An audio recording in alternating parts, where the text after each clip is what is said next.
प्रयास करना हमारा काम है।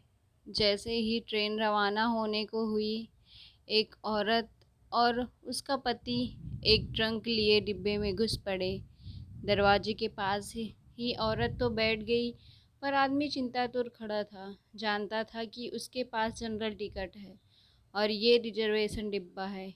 टीटी को टिकट दिखाते हुए उसने हाथ जोड़ दिए। ये जनरल टिकट है, अगले स्टेशन पर जनरल डिब्बे में चले जाना, वरना 800 की रसीद बनेगी, कहा। टीटी आगे चला गया। पति पत्नी दोनों बेटी को पहला बेटा होने पर उसे देखने जा रहे थे। सेठ ने बड़ी मुश्किल से 2 दिन की छुट्टी और 700 रुपये एडवांस दिए थे। बीवी व लोहे की पेटी के साथ जनरल बोगी में बहुत कोशिश की, पर घुस नहीं पाए थे। लाचार हो स्लीपर क्लास में आ गए थे। साहब, बीवी और सामान के साथ जनरल डिब्बे में चढ़ नहीं सकते, हम यहीं कोने में खड़े रहेंगे, बड़ी मेहरबानी होगी। टीटी की ओर 100 का नोट बढ़ाते हुए कहा। 100 में कुछ नहीं होता, 800 निकालो वरना उतर जाओ।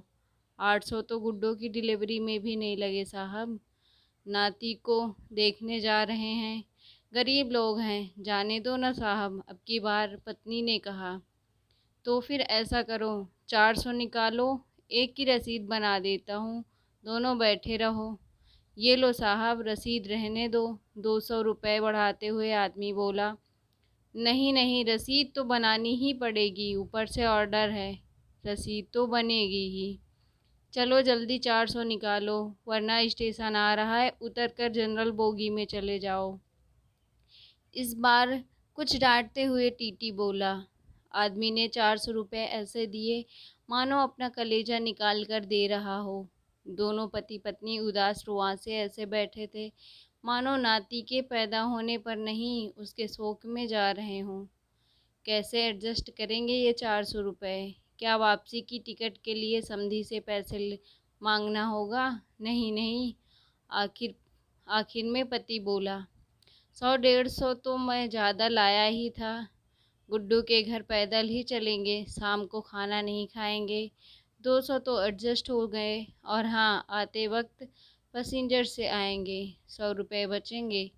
एक दिन ज़रूर ज़्यादा लगेगा, सेठ भी चिल्लाएगा, मगर मुन्ने के लिए सब सह लूँगा। मगर फिर भी ये तो 300 ही हुए। ऐसा करते हैं, नाना नानी की तरफ से जो हम 100-100 देने वाले थे ना, अब दोनों मिलकर 100 देंगे। हम अलग थोड़े ही हैं। हो गए ना 400 एडजस्ट। पत्नी ने कहा। मगर मुन्ने के पैसे कम करना। और पति की आंख छलक पड़ी। मन क्यों भारी करते हो जी? गुड्डू जब मुन्ना को लेकर घर आएगी तब 200 ज़्यादा दे देंगे, कहते हुए उसकी भी आंख छलक उठी। फिर आंख पोंछते हुए बोली, अगर मुझे कहीं मोदी जी मिले तो कहूँगी, इतने पैसों की बुलेट ट्रेन चलाने की बजाय इतने पैसों से हर ट्रेन में 4-4 जनरल बोगी लगा दो, जिससे ना तो हम जैसों को टिकट होते हुए भी जलील होना पड़े और ना ही हमारे मुन्ने के 100 रुपये कम हों। उसकी आंख फिर छलक पड़ी।